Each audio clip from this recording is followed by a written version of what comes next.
What up, sluggers? Welcome to the No Hitter Podcast, part of the Fanatic Sports Network.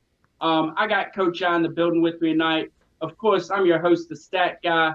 We're here to talk a little MLB playoff action. Got the divisional series coming up. You excited about the baseball playoffs, Isaiah? What you got going on?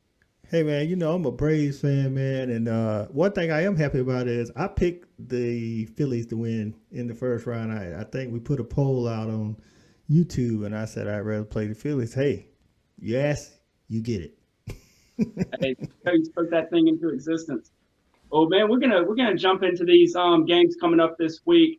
Um, the first matchup we're gonna talk about is gonna be the Cleveland Guardians, and they're taking on the New York Yankees. That series will start on Tuesday, and that series will start in the Bronx. This is a important series, man. These two teams have some huge playoff rivalries.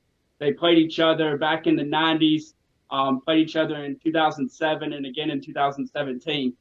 So they definitely know what it's about when they face each other in the playoffs and that push to try to make the World Series. Did you get to watch any of the Guardian series this past weekend? I watched a little bit of it, man, but I did want to ask you, man. So with this series, the Yankees that's what everybody knows. Everybody knows the Yankees, and of course, they had the bye in the first round. But do you think they have the advantage going into the series? Yeah, this with the new playoff format, this is going to be the big tell. With the four teams that got the bye, you're looking at roughly 7 to 8 days off, maybe longer, depending on when they clinched and how many starters they were resting. That's a long time for baseball players to be sitting. Very easy to kind of get cold, kind of fall out of your routine. But end of the day, man, these guys are professionals. The key to this series is going to be the pitching of Cleveland against the raw power of the Yankees. The Yankees outscore everybody. I mean, their numbers offensively this year are just ridiculous. Obviously, Aaron Judge with the 62 homers, breaking the AL record.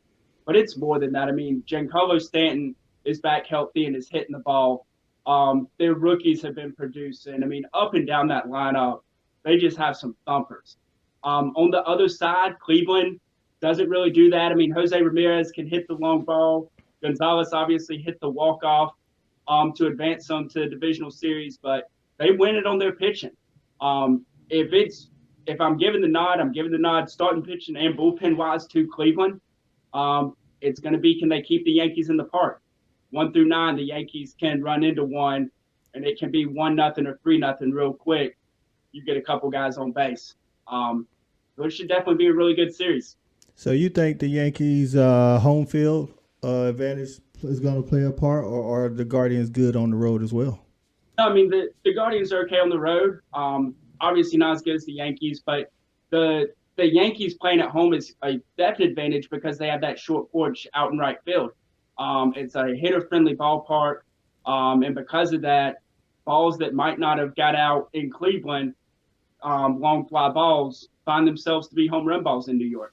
So I definitely think the home field advantage can play a huge part of that. Also, Cleveland is lucky that they got the 2-0 sweep. They didn't have to ruin their entire rotation. And the unique thing about this year is the AL actually has an off day Wednesday. So they play on Tuesday, off day Wednesday, then on Thursday. So you can still realistically get through this series with 3 starting pitchers. And so that could definitely play a factor into what we're looking at to see happening down the road. Man, so back to something you said about the home runs and the short field up in New York. So you're saying there should be an asterisk by Aaron Judge's record breaker, So, huh? so the home runs Aaron Judge hits are home runs everywhere. Don't twist it now. That man doesn't hit anything but tape measure shots. His home runs are home runs. It ain't none of these wall scrapers that are getting out at 319 feet down the right field line. That man mashes 400-foot bombs. No, we Hey, ain't. so it sounds like this should be a good series, man. The Cleveland Guardians taking on the New York Yankees. Let's see if the Cleveland Guardians can play spoiler. So what you got up next, man? So up next, we're gonna run with the upstart Seattle Mariners playing the Houston Astros, and this is going to start the trend for the rest of the video, divisional rivalries in the playoffs early on, which is awesome to see. These two teams played each other 19 times over the season. What an exciting thing to now face each other in the playoffs. Who better to know you than somebody that you face that much throughout the season? That's crazy, man. And hey, the world, Houston Astros, they've been here before. You know what I'm saying? They've gone the distance, regardless of all the chit chat out there on how they got there, but they they did it. So they got the home field advantage in this series, and the Mariners are on the road. What the Mariners look like on the road this year? So the Mariners do sit right around 500. But the Mariners are hot. The Mariners have been a second half team. At one point, it looked like they were dead. It looked like their season was over. And their rookies and their young talent produced. They have who's going to be the AL Rookie of the Year in Julio Rodriguez. 25 homers, 25 stolen bases. I think he's actually at like 32 home runs though.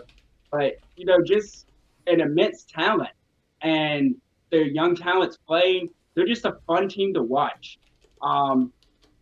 Again, another team that pitches the ball really well, but they're going to go up against some studs for Houston. Houston has arguably the AL Cy Young Award winner, and Justin, I stepped through a time machine, Verlander.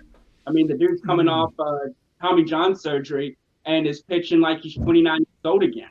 They got Jose Altuve too.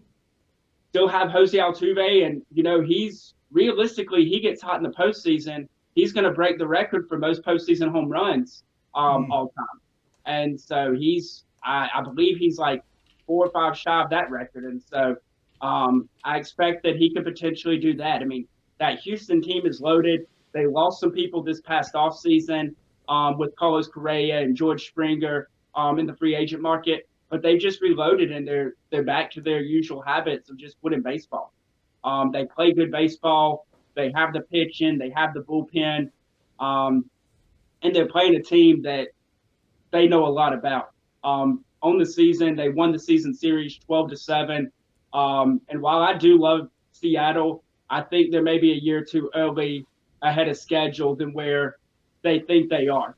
And so it's great to get playoff experience for them. But this is a series that I could see getting out of hand and potentially being a game sweep very quick.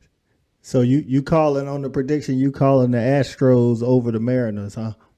I'm taking the Astros over the Mariners, and I'm going to take them in 3 games as well. I don't think the Mariners are going to steal one in Houston, and then potentially on how those games go, you're looking at Houston going to Seattle and just going ahead and putting the horse down in the pasture. Okay. I'm gonna go with the Mariners, man, and in the upset. That's what I'm gonna do. I'm gonna go with them. They're gonna take it the full distance. I'm gonna pick the underdog, even though it seems like they just outmatched here in this series, man. Hey, I would not mind seeing it. I'm not an Astros fan by any means. I love the memes and the troll jobs that they get on Twitter, but I would love the upset from the Seattle Mariners just because they're a fun baseball team and they're a team who hasn't been there before. I like that. It's just good for the sport. Yeah. So what we got next up on the docket? Next, we're sliding over to the National League. We're going to start with the Los Angeles Dodgers taking on the San Diego Padres after they went to Flushing, New York, and pulled the upset in 3 games, knocking off the Mets this past weekend. Things you love to see. You love to see. Gotta love it. So these are 2 National League West rivals. This series, I'm very interested to see how it plays out in the postseason. In the regular season, the Dodgers dominated them, going 14-5 in the 19th.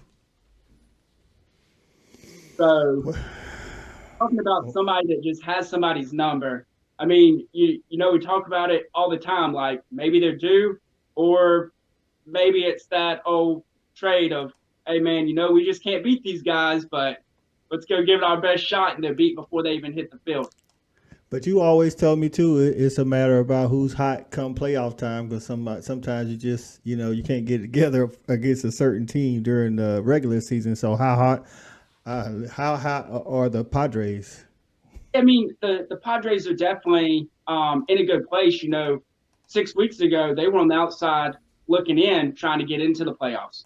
Luckily, the teams ahead of them faltered a little bit and opened that door, but they definitely had to kick it open and get themselves there. They didn't backdoor their way in by any means. They definitely earned a playoff spot, and they proved it with what they did up in New York. Um, man, the Dodgers offense is just brutal. Um, Yeah. Padres have some pitching, but that Mets series going to 3 games, them having to use all 3 starters. Either on Tuesday, they're either going to have to throw a 4th starter against Julio Urias, who is the Dodgers ace and is a candidate for NL Cy Young, or they're going to turn around and throw their ace on short rest. And either one of those, I think, is horrible. I mean, it just doesn't set up good. Um, the Padres have a pesky lineup. They're not mashers by any means, but they grind out at bats. And that could be something to look for. If the Padres can grind out at bats, get pitch counts up, the Dodgers' weakness is their bullpen. And Yeah. so get to that bullpen that doesn't have defined roles and keep it close, maybe you can make some stuff happen. But, man, that Dodgers lineup 1 through 9 is scary. And you're looking that they can put up runs in a hurry. And I really think that what they've done the last 5 to 7 years in the regular season and the postseason against the Padres, I think is going to play a huge factor that they just own them. It's kind of like the little brother effect. Yeah. I think, man, that sounds like a lot of if, buts, and maybes, man. And much as I hate it, I'm gonna have to go with the Dodgers, man. Hey, they got Freddie Freeman. There's history between the Braves and old Freeman there, but I just think that'll be too much for the Padres. Who you got in this series? No, I'm taking the Dodgers. I'm taking the Dodgers to sweep, and I don't know if any of the games are really competitive. I think a bunch of like 9-1, 10-1 type games where they just dog walk the Padres up and down the field. There it is, man. So who's the last one we got on the docket? I saved the best for last. It's the Philadelphia Phillies traveling to Truist Park to take on my Bravos, the Atlanta Braves, your defending World Series champions, defending 5-time NL East champions, back in action again. And just for the cupcake on top, they are the hottest team in baseball, 78-33 since June the 1st. Don't get it twisted. We are who they thought we were. That's right. For the 8th, baby. We're trying to go back to back. When the last time we had back-to-back World Series champions? So the last time that there was back-to-back World Series champions in the National League was back in the early 70s with the man, the myth, the legend himself, Pete Rose, and the Big Red Machine. It just hasn't happened. The Yankees won 3 in a row from 98 to 2000. That was the last time that an AL team has done it. I mean, you just don't see it happening. And so should definitely be an exciting series. Again, 2 divisional rivals. And don't sleep on the Phillies. They have the 6th best record in the baseball since June the 1st. I mean, they've been hot as well, putting it together to stay right there with the Braves and Mets as they were battling down the stretch. I mean, they stayed about 13 games back, but you're looking at a team having the best record in baseball couldn't put this team away. Yeah. They just where they were because the Phillies were winning ball games too. In their 19 games in the regular season, the Braves did win the series 11-8. And one of the big things in that 11-8 is the Phillies didn't ever win more than 2 in a row. The Phillies won 2 in a row in a home series late in the year. Atlanta followed that up with 2 in a row themselves. But Atlanta also swept them in Atlanta back in mid-September, the 16th, 17th, and 18th. So Atlanta knows how to win. Again, you're looking at a Phillies team. While they did sweep the Cardinals in 2 games, which I was shocked about, I actually had predicted the Braves to be facing the Cardinals in their Devil Magic. We're going to face a Phillies team that they're going to throw their 3 Suarez on Tuesday, and he's going to have to line up against Max Fried, a guy that has the playoff experience and has done it before. But even in these lineups, the Phillies have Kyle Schwarber, who played for the Cubs. He was part of their World Series team. They have Bryce Harper, who's been to the playoffs with the Nationals. while never really won anything with him. He's been there before. They have guys that have been there. Their aces, Aaron Nola, and Zach Wheeler are both studs where the postseason moment's not going to be too big for them. Yeah. So it's definitely, I think this is going to be a really, really good series. So what's the one thing about the Phillies that might, the Braves should be worried about? Should or shouldn't? Should. So the one thing they should be worried about is definitely that Phillies lineup.